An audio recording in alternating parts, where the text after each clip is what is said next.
Hello, my name is Shankar Ramaswamy. I'm the co-founder and CEO of Kriya Therapeutics, and I look forward to telling you more about our company today. Now, as this audience knows well, the era of gene therapy has arrived, and we've reached a point of maturity in the field where we know how to do many of the basics of gene therapy development and manufacturing.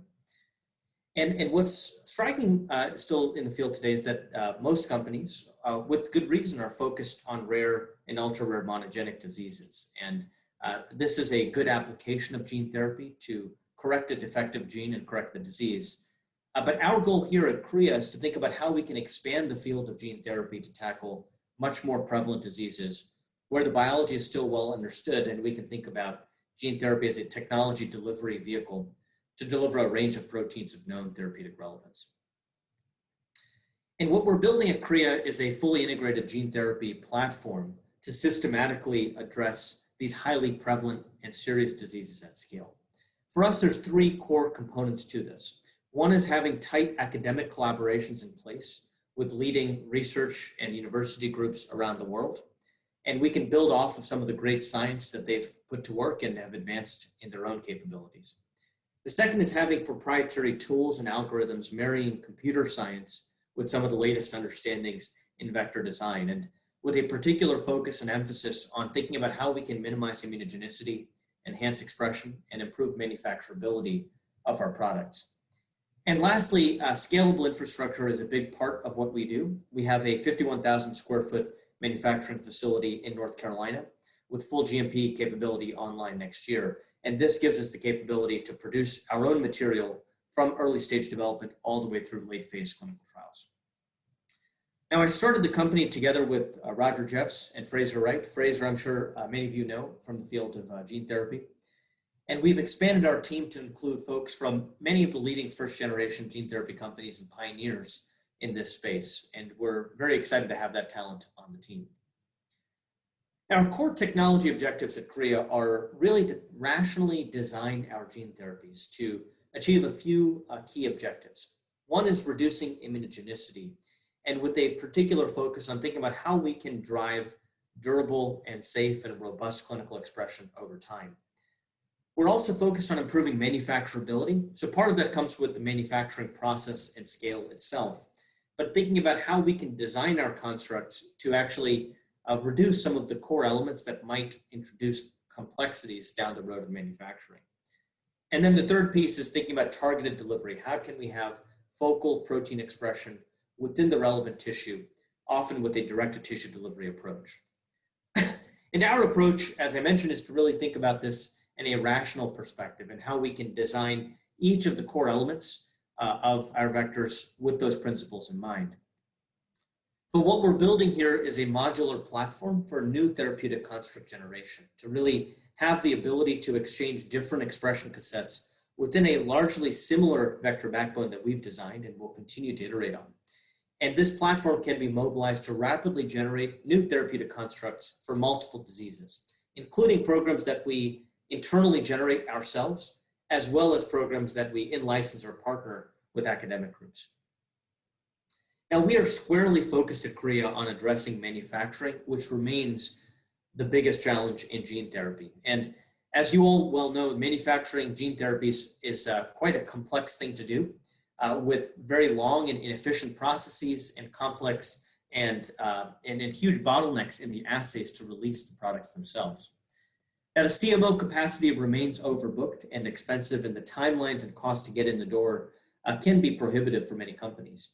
And we have an additional challenge here at Kriya, which is how we think about manufacturing for very large prevalent populations, not in the hundreds or thousands, but potentially in the millions of patients. And so part of what we have done is actually related to our manufacturing infrastructure in North Carolina. This is a picture of the facility here. It's a 51,000 square foot facility in RTP that is designed to have its own fully integrated capability and will give us the ability to manufacture at up to 3,000 liter scale with multiple production suites. We were fortunate actually to take over a already functional, fully operational facility that was originally in use for small molecule development at a GMP level, and really mapped out what changes were necessary to integrate the capabilities that we needed for scalable gene therapy production. And we're excited to say that we'll have pilot production online in the first half of 21, and we'll have full GMP production online in the second half of 2021.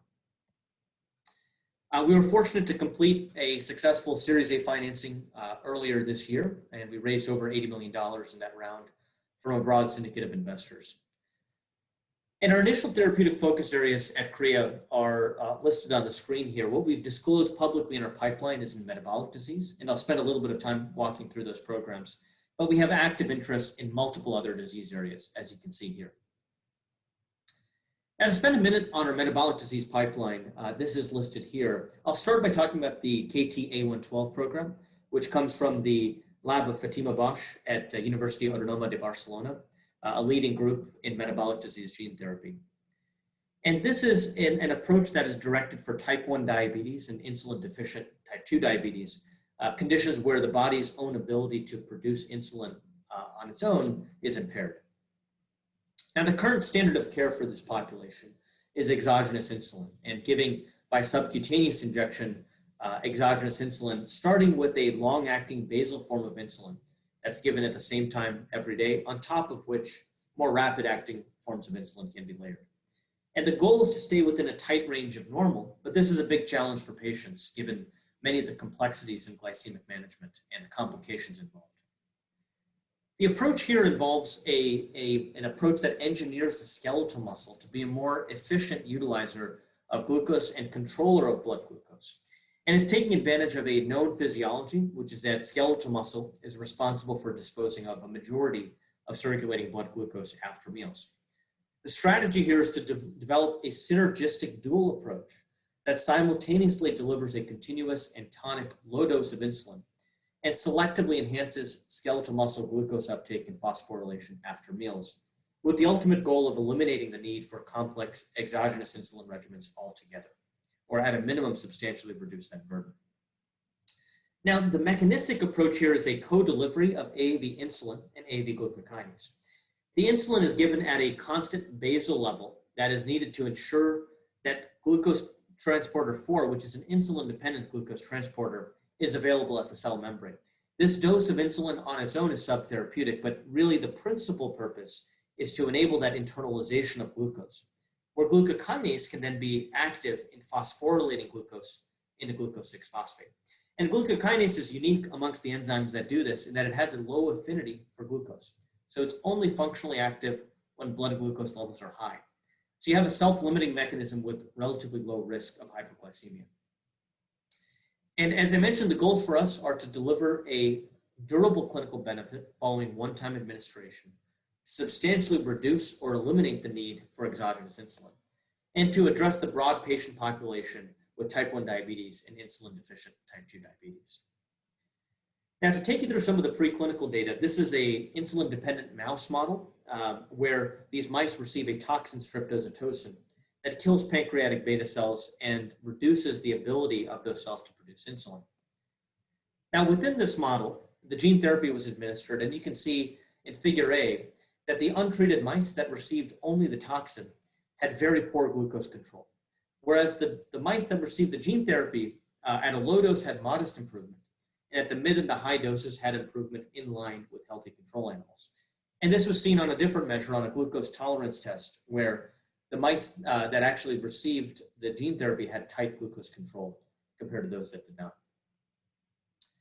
Now, this is very similar to the mouse model, a dog model, that's an insulin-dependent induced diabetic dog model, where, again, 2 toxins are given that result in complete destruction of pancreatic beta cells.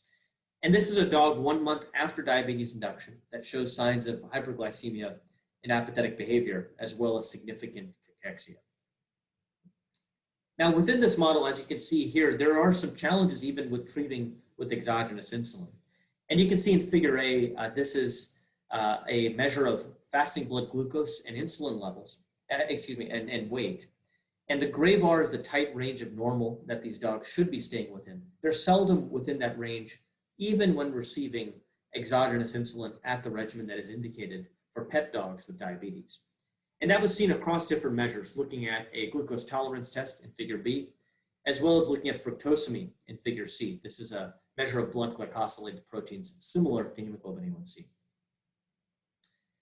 And this is the effect after treatment. So this is the same dog on the left and the right, 7 months after treatment with the gene therapy, showing complete restoration of normal glycemia, normal behavior, recovered weight. The dog is visibly bigger. And the dog's actually behaving actively like healthy control dogs. You can see here that 2 of the dogs here are completely normal. One is a diabetic dog who's been treated. I can't really tell the difference phenotypically. Now, in some of the numerical data, you can see across the 5 dogs that received gene therapy here, consistent tight control of fasting blood glucose in each of the animals, staying within that tight gray bar of normal. And this gene therapy actually even worked to control fasting blood glucose in a dog who was poorly controlled for several months on exogenous insulin alone. And so this is really encouraging to see this type of effect consistently across the animals, and also consistently across different endpoints over time. Some of the dogs were followed up to 8 years, and this data was published, where you can see consistently at multiple different time points, there is tight glucose control, continued improved weight, normal insulin levels, and both dogs actually surviving to sacrifice without needing exogenous insulin therapy. And again, this was seen across different measures such as fructosamine and also on a glucose tolerance test. So really encouraging to see this level of consistency and magnitude of benefit. In the interest of time, I'll move on to our second program, which is KT-A522. This comes from the NIH. It's a vectorized GLP-1 receptor agonist for the treatment of type 2 diabetes and obesity. As I'm sure you're well aware, this is a prevalent disease that affects millions of patients worldwide. And GLP-1 receptor agonists have actually shown good effect and consistent effect with multiple approved products with a mechanism of action that is well understood. There's a good safety profile and good evidence of efficacy, with also limitations in some of the existing agents that are in the class. And the goals for us are to improve the duration of action over current GLP-1 receptor agonists. This is a consistent paradigm where this delivers a larger magnitude and more consistent benefit in patients. We're also focused on improving patient compliance. This has been the fundamental issue for patients with type 2 diabetes. It's more than a lifestyle problem, but actually the fundamental problem that is impairing the ability to control glucose in the long term. And lastly, we're keen to provide a consistent and continuous backbone of therapy on top of which other therapies could be layered as needed. Now, the approach here involves a vectorized GLP-1 receptor agonist delivered to the salivary gland. And it's taking advantage of the fact that the salivary gland is actually a highly productive target organ that is on a per gram basis on par with the liver in terms of protein production capability. It's easily accessible and it's well encapsulated, meaning there's limited exposure to systemic immune factors. This gene therapy has been engineered with a signal peptide to promote secretion of the peptide product into systemic circulation. And what we like about this approach is that it has a straightforward development pathway with clear target therapeutic concentration levels to achieve. And what we've seen so far is that we've had actual robust expression demonstrated in vivo in rats and in mice when injected transcutaneously into the salivary gland. You can see that on the left side. And this translated into circulating levels of exendin-4 that were in line with or even greater than the circulating levels that we know to be associated with an effective once-weekly exenatide. And so we think it is actually readily achievable to hit this relevant therapeutic concentration of exendin-4 in the blood. Now, I think we might be out of time, so I'll just summarize this program at a high level, which is a vectorized delivery of a modified IGF-1 directly to the pancreas. It's delivered endoscopically. And this is at an earlier stage in development than our other 2 programs in metabolic disease. But before I wrap up here, I'll mention also that the interest of the company is really in advancing beyond metabolic disease, but also to other therapeutic areas where we see tremendous opportunity with the application of gene therapies. And a core part of our value proposition and existence as a company is to partner with leading academic groups and other companies where we can leverage our expertise in vector design, manufacturing, and translational development to really go after multiple disease targets that can plug into our own infrastructure and development engine. And we look forward to sharing additional updates with you and others in the field in the future as we make progress towards that vision. Thank you very much.